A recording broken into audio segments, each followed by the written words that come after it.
কাজী নজরুল ইসলামের ১২৫তম জন্মবার্ষিকীতে কথা আবৃত্তি অনুশীলন কেন্দ্রের নিবেদন দুখু মিয়া।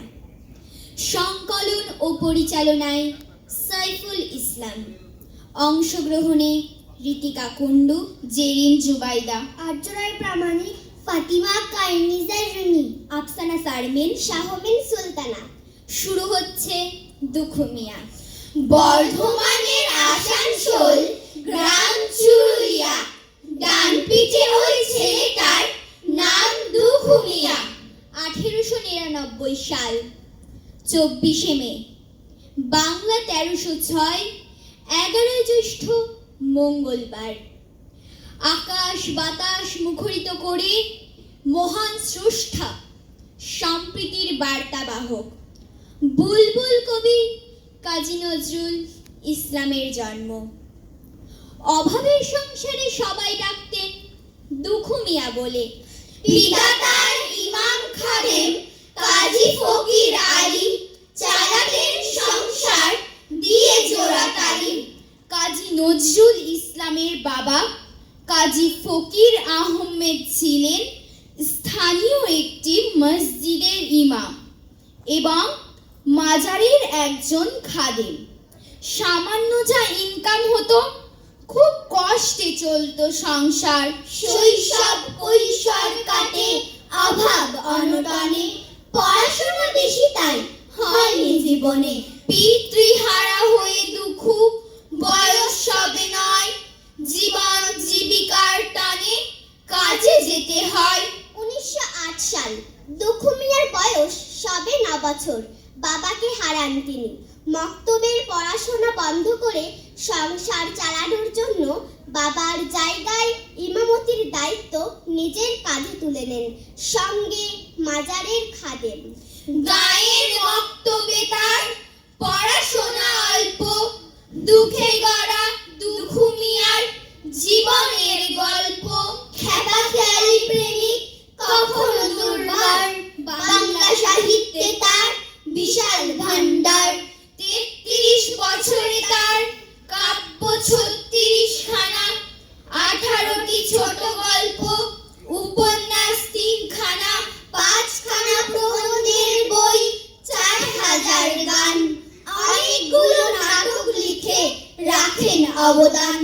ধর্মের গোড়ামি নিয়ে ছিল প্রতিবাদ, সাম্য আর মানবতায় বিশ্বাস অগাধ। গাই সাম্যের গান, যেখানে আসিয়া এক হয়ে গেছে সব বাধা ব্যবধান। যেখানে মিশেছে হিন্দু, বৌদ্ধ, মুসলিম, খ্রিস্টান, গাই সাম্যের গান। কাটায়ে উঠেছি ধর্ম আফিম নেশা, ধ্বংস করেছি ধর্ম যাজকি পেশা। ভাঙি মন্দির, ভাঙি মসজিদ, ভাঙিয়া গির্জা গাহি সঙ্গীত। এক মানবের একই রক্ত মেশা, কে শুনিবে আর ভজনালয়ের নেশা। পুঁজির গ্রন্থ, ভণ্ডের দল, মূর্খরা সব শোনো, মানুষ এনেছে গ্রন্থ, গ্রন্থ আনেনি মানুষ কোনো। মানবতার এই মহান যুগে একবার গণ্ডি কাটিয়া বাহির হইয়া আসিয়া বলো যে তুমি ব্রাহ্মণ নও, শূদ্র নও, হিন্দু নও, মুসলমানও নও, তুমি মানুষ, তুমি ধ্রুব সত্য। স্বদেশের প্রেমী ছিলেন নির্ভীক সেনা, অত্যাচারীর কাছে নেই হার মানা। 43 বছরে কবি হয়ে বাকরুদ্ধ, জীবন কাটিয়ে গেলেন নীরব নিস্তব্ধ। কবি 43 বছর বয়সে এক দুরারোগ্য ব্যাধিতে আক্রান্ত হয়ে বাকরুদ্ধ হয়ে পড়েন। প্রায় 34 বছর বাকরুদ্ধ থেকে মৃত্যুবরণ করেন। সমাজের এত হানাহানি, ভাইয়ে ভাইয়ে এত দ্বন্দ্ব, সম্প্রীতির এত অসৌজন্যতা কবিকে ভীষণভাবে ব্যথিত করে তুলেছিল। তাই তিনি যেন নীরব অভিমানে নিজেকে গুটিয়ে নিয়েছিলেন। এই নীরবতাই যেন ছিল তার এই সমাজের প্রতি চরম প্রতিবাদ। ফুলের জলসায় নীরব কেন কবি, ভোরের হাওয়ায়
আছেন শয়ান।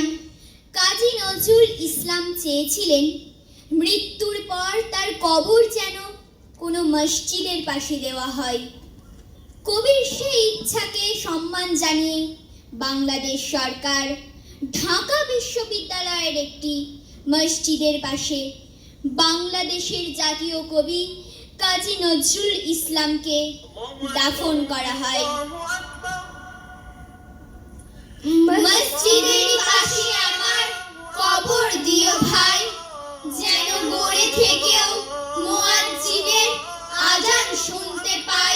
আমার গড়ের পাশ দিয়ে ভাই নামাজিরা যাবে, পবিত্র সেই পায়ের ধ্বনি এই বান্দা শুনতে পাবে। গোড়